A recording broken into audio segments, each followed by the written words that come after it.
What if your darkest traits could guide you to true self discovery?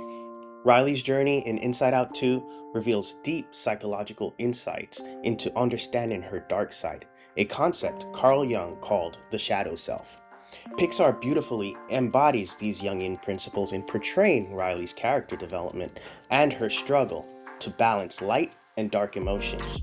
Join me until the end as we dissect Inside Out 2's emotional depths and provide my perspective on the film's powerful message about self-integration and shadow work. Welcome back, film lovers and social observers, to another episode of Unknown Token Reviews. Today, we're diving into the latest Pixar film, Inside Out 2. Inside Out 2 was released on June 14, 2024, the sequel to the first film. Directed by Kelsey Mann and produced by Mark Nielsen, the film includes familiar faces like Amy Poehler as Joy, Phyllis Smith as Sadness, and Louis Black as Anger, with new cast members including Maya Hawke as Anxiety, Ayo Edebiri as Envy, and Lisa Lapria and Tony Hale taking the mantle as Disgust and Fear. In Inside Out 2, Riley navigates adolescence with joy, sadness, fear, disgust, and anger while encountering new emotions like anxiety and envy. While at a hockey camp, she unravels a secret that tests her friendship with Grace and Bree, triggering a wave of darker emotions. Just so you know, spoilers ahead. At the beginning of Inside Out 2, Joy briefly explains Riley's sense of self and how her memories and experiences molded her beliefs. We come to understand that during Riley's early childhood, she fostered a belief that she was a good person. So, how was this belief formed and developed? In the first film, we see that Riley grew up in a relatively supportive and understanding home and was part of a strong community before moving to California. Riley holds on to these core memories to shape her beliefs about herself. We catch glimpses of other events that shaped those beliefs earlier on in the film, one of which is when Riley helps Grace after she fumbles with her coin jar during the class presentation. Our beliefs formed from an early age through observation and early experiences of family and social systems. Through these observations and with age, we begin to see patterns and form ideas around those patterns deeply tied to our emotions and significant life events. Carl Jung stated, "Nothing has a stronger influence psychologically on their environment, and especially on their children, than the unlived life of the parent." Parents often pass on their unfulfilled dreams, desires, and fears to their children, intentionally or unintentionally, which can shape the child's environment and behavioral patterns. During this process, the child may suppress positive or negative traits that don't align with societal expectations. The first schism between the conscious and the subconscious occurs when we try to suppress emotions, thoughts, and behaviors that don't fit societal norms. In the child, consciousness rises out of the depths of unconscious psychic life, at first like separate islands, which gradually unite to form a continent, a continuous landmass of consciousness. In Jung's theory, he breaks the human psyche into three parts: the conscious, or the ego, the subconscious, the shadow, or id, and the collective conscious, or our innate, shared ancestral knowledge. Similar to an iceberg, consciousness is the part we are aware of, our thoughts, feelings, and perceptions, while the shadow represents the submerged portion below. After Riley's hockey game, she chats with her parents, worrying about how the penalty that she received will impact her chances of joining the high school hockey team. After Mom and Dad reassures Riley, Joy sends that memory, along with any other embarrassing, anxious, or unfulfilling memories, to the back of Riley's mind. Then, she brings forward the good memories and continues to build on Riley's self-concept. When Riley attends the camp with Bree and Grace, she learns that they won't attend the same high school next year. This revelation shocks Riley and alters her perception of their relationship, contradicting her sense of being a good friend. How could she be a good friend if they're not in the same school? She then crosses paths with Val Ortiz, one of her favorite hockey players. Pulled between the decision of being friends with Val or choosing her best friends, Bree and Grace, she begins to grapple with darker emotions as she tries to alter the course of her future. These darker emotions disrupt Riley's established beliefs about herself. She responds to these emotions by quickly replacing those beliefs, trying to create a new sense of self, and changing her behaviors as she tries to fit in with a new social circle. In the film, we see joy and anxiety banishing memories to the back of Riley's mind. This is a great symbol for the repression of uncomfortable memories and their attached emotions, a suppression of the parts we don't want others to see. Why do we suppress our memories and emotions? We often hide memories and emotions that affect how we see ourselves. The mask we wear in society protects us from being rejected, stops us from showing emotions that were discouraged in childhood, and helps us avoid pain. This is what we call the persona.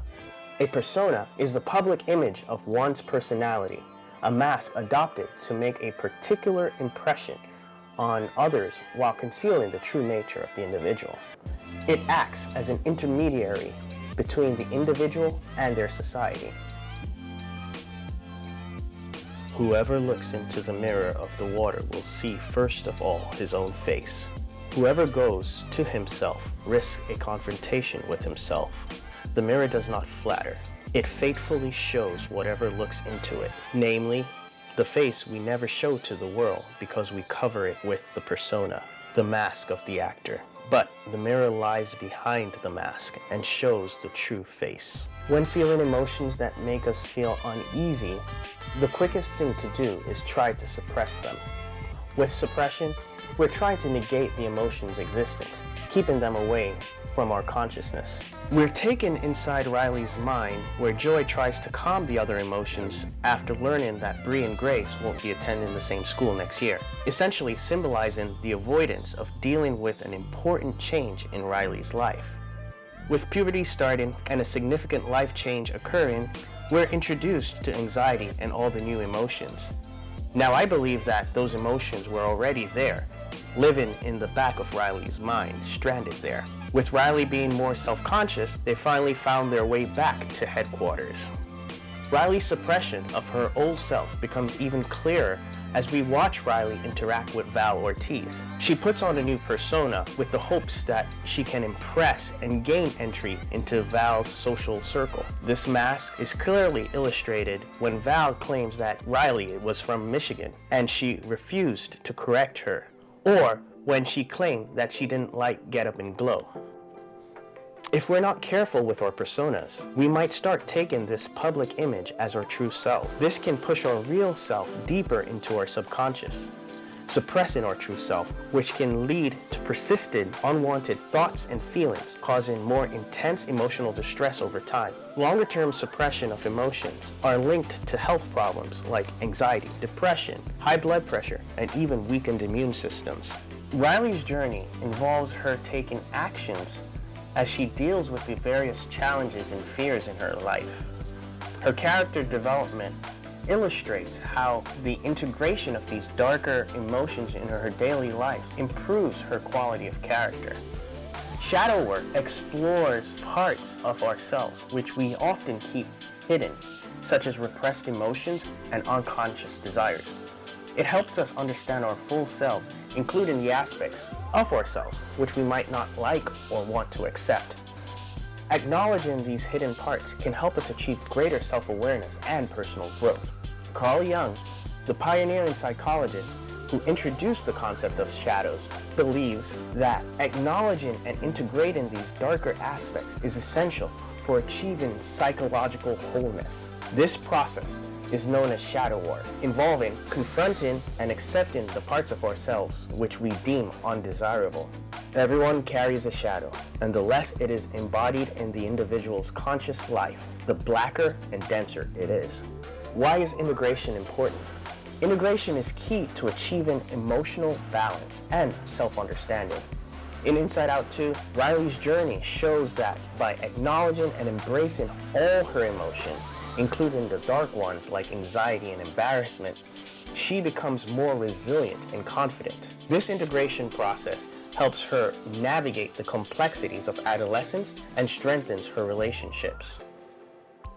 Jordan Peterson elaborates on Jung's theories emphasizing the importance of integrating the shadow. He argues that a complete person recognizes their capacity for both good and evil, and by integrating these darker aspects, allow for better control over them. Peterson's interpretation of the biblical phrase, "Blessed are the meek," highlights this point. He explains that the original Greek term for meek refers to those who have swords but choose to keep them sheathed. In other words, true strength comes in having the power to harm but choosing not to use it. Psychological research supports the benefit of shadow integration. Studies show that acknowledging and embracing our darker traits can lead to increased emotional resilience, better relationships, and overall psychological well-being. For example, a study published in the Journal of Personality and Social Psychology found that individuals who accepted their negative emotions experienced less psychological distress and higher life satisfaction.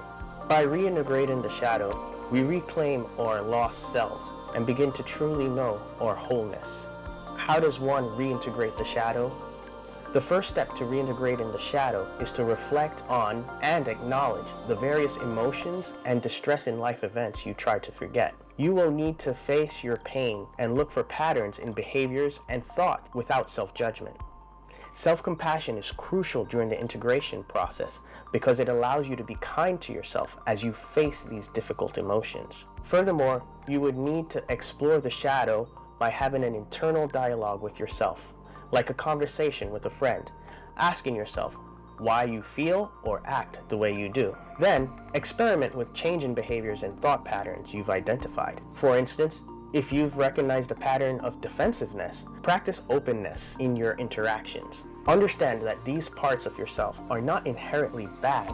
They're simply an aspect you've yet to integrate. The shadow is a moral problem that challenges the whole ego personality, for no one can become conscious of the shadow without considerable moral effort. To become conscious of it involves recognizing the dark aspects of personality as present and real.